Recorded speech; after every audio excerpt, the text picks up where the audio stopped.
नमस्कार। कभी सोचा है कि अगर दुनिया अचानक से थम जाए तो हमारी हवा का क्या होगा? आज हम इसी बात को थोड़ा गहराई से समझेंगे। जानेंगे कि 2020 के लॉकडाउन ने हमें प्रदूषण के बारे में क्या सिखाया और कौन सी नई टेक्नोलॉजी हमें एक साफ सुथरा भविष्य दे सकती है। तो बात शुरू करते हैं साल 2020 से, जब पूरी दुनिया एक तरह से रुक गई थी। तो हुआ ये कि अनजाने में ही एक बहुत बड़ा ग्लोबल एक्सपेरिमेंट हो गया। इस ठहराव ने हमें हमारे पर्यावरण पर हमारे असर के बारे में कुछ बहुत ही हैरान करने वाली बातें सिखाईं। ये आंकड़ा देखिए, वाकई चौंकाने वाला है। सिर्फ इंसानी गतिविधियों के कम होने से वुहान, मिलान, न्यूयॉर्क जैसे बड़े बड़े शहरों में नाइट्रोजन डाइऑक्साइड जैसे खतरनाक पोल्यूटेंट के लेवल में 40 से 50% तक की गिरावट आ गई। सैटेलाइट तस्वीरों में ये बदलाव शीशे की तरह साफ दिख रहा था। और बात यही नहीं रुकी।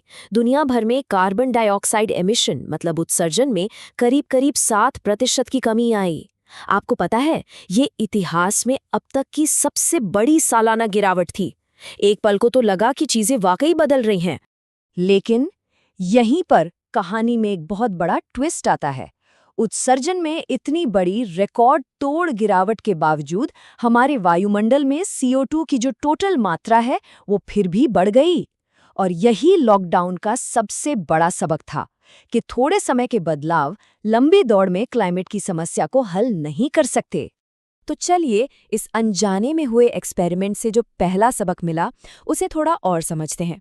देखते हैं कि इस ठहराव ने हमें प्रदूषण के असली गुनहगारों के बारे में क्या बताया। लॉकडाउन ने एकदम साफ कर दिया कि ट्रांसपोर्ट और इंडस्ट्री ये दो प्रदूषण के सबसे बड़े सोर्स हैं। इससे ये भी पता चला कि अगर हमें सच में हवा साफ करनी है तो हमें पूरे सिस्टम में बड़े स्ट्रक्चरल बदलाव करने होंगे। सिर्फ कुछ दिनों के लिए सब कुछ बंद कर देना कोई परमानेंट सोल्यूशन नहीं है। तो ठीक है, लॉकडाउन से सबक मिल गया। अब सवाल ये उठता है कि हम अभी इसी वक्त क्या कर सकते हैं। आइए उन समाधानों पर एक नज़र डालते हैं जो आज हमारे पास मौजूद हैं। देखिए, अच्छी बात यह है कि हमारे पास हर सेक्टर के लिए कुछ ना कुछ उपाय तो हैं ही। जैसे सड़कों पर ज़्यादा से ज़्यादा इलेक्ट्रिक गाड़ियां चलाना या फिर घरों में लकड़ी कोयले की जगह LPG और इंडक्शन स्टोव का इस्तेमाल करना। ये ऐसे बदलाव हैं जो बड़ा असर डाल सकते हैं और इन्हें आज से ही अपनाया जा सकता है। तो ये तो हुई आज की बात। अब जरा भविष्य की तरफ देखते हैं और बात करते हैं उन नई गेम चेंजिंग टेक्नोलॉजीज की जो हवा साफ करने की इस लड़ाई में हमारा सबसे बड़ा हथियार साबित हो सकती हैं। सबसे पहले बात करते हैं इलेक्ट्रिक गाड़ियों यानी EVs की। इनका नाम तो हम सब ने सुना ही है। इनकी सबसे अच्छी बात यह है कि इनसे कोई धुआं नहीं निकलता, मतलब जीरो टेल पाइप एमिशन, जिससे शहरों की हवा सीधे सीधे साफ होती है। लेकिन यहाँ एक पेंच है। EV का असली फायदा इस बात पर निर्भर करता है कि उसे चार्ज करने के लिए जो बिजली आ रही है वो कहाँ से बन रही है। अगर वो बिजली भी कोयला जलाकर बन रही है तो हम बस एक जगह का प्रदूषण उठाकर दूसरी जगह कर रहे हैं। एक और जबरदस्त टेक्नोलॉजी है हाइड्रोजन फ्यूल सेल। इससे सिर्फ पानी निकलता है, कोई प्रदूषण नहीं। लेकिन यहाँ भी वही सवाल सबसे जरूरी है कि हाइड्रोजन बनाया कैसे गया है। अगर वो सोलर या विंड एनर्जी से बना है तो वो ग्रीन है, लेकिन अगर उसे बनाने में फॉसिल फ्यूल लगा है तो वो उतना साफ नहीं है। अब जरा सोचिए कैसा हो अगर हम फैक्ट्रियों के चिमनी से निकलने वाले धुएं को हवा में फैलने से पहले ही पकड़ लें। बस यही काम करती है कार्बन कैप्चर एंड स्टोरेज यानी CCS टेक्नोलॉजी। ये कार्बन डाइऑक्साइड को पकड़कर जमीन के नीचे सुरक्षित रूप से स्टोर कर देती है। और अब एक ऐसी टेक्नोलॉजी की बात करते हैं जो किसी साइंस फिक्शन फिल्म जैसी लगती है। डायरेक्ट एयर कैप्चर यानी DAC।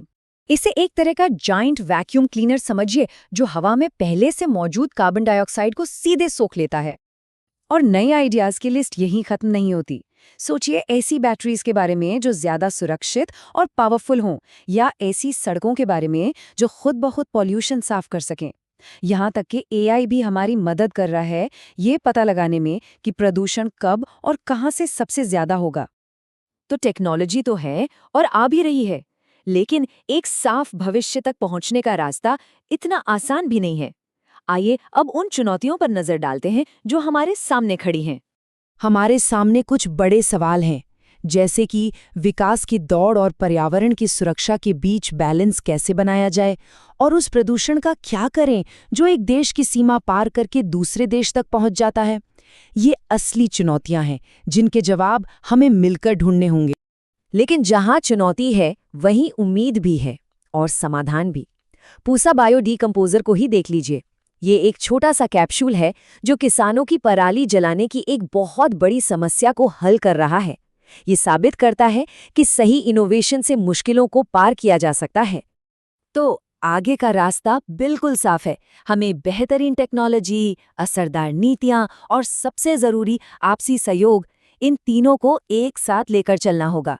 हमें रियल टाइम में प्रदूषण पर नजर रखनी होगी, देशों को मिलकर काम करना होगा और उन पोल्यूटेंट्स को टारगेट करना होगा जो हमारी सेहत और क्लाइमेट दोनों के लिए खतरनाक है। तो आखिर में हम इसी सवाल पर लौटते हैं।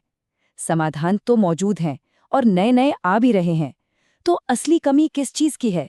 टेक्नोलॉजी की, या फिर उसे अपनाने की हमारी इच्छा शक्ति की? शायद सबसे बड़ी इमर्जिंग टेक्नोलॉजी हमारी एकजुट होकर काम करने की ताकत ही है।